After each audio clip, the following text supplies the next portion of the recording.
অনেক কষ্টের পর 201 গম্বুজ মসজিদে আসলাম। হায়রে কষ্ট। আজকে দুপুরে খাওয়ার জন্য সবাই বিরিয়ানি নিয়ে যমুনা নদীর মাঝখানে অনেক বড় বড় নৌকা দেখা। আসসালামু আলাইকুম গাইস, কি অবস্থা সবার? আশা করি সকলে ভালো আছেন। আলহামদুলিল্লাহ, আপনাদের দোয়ায় আমি অনেক ভালো আছি। তো আজকের ভিডিওটা অনেক ইন্টারেস্টিং হবে, কারণ আপনারা সবাই প্রথমে এন্ট্রি দেখে নিয়েছেন। আজকে আমরা বন্ধু বান্ধব মিলে সবাই যাইতেছি টাঙ্গাইল। অনেকক্ষণ নৌকায় ভ্রমণ করার পর আমরা চলে আসলাম 201 গম্বুজ মসজিদ। সবাই লাফায়া লাফায়া সব নৌকাতে উঠছে।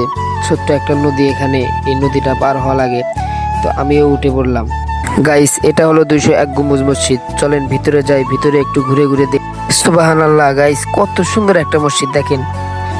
মাঝখানে একটা বড় একটা গম্বুজ আছে, তো তার আশেপাশে অনেক ছোট ছোট গম্বুজ রয়েছে। এখানে অনেক ঘোরাঘুরি করলাম, অনেক কিছু করলাম। চলেন একটু ছাদে। ওয়াও, কত সুন্দর একটা মসজিদ দেখেন। মসজিদের মাঝখানে বড় একটা গম্বুজ, চারিপাশে ছোট ছোট গম্বুজ, কত সুন্দর দেখা যাচ্ছে। তো ভিডিওটা ভালো লাগলে সবাই লাইক, কমেন্ট, শেয়ার এবং পেজটি ফলো করে পাশে থাকবে।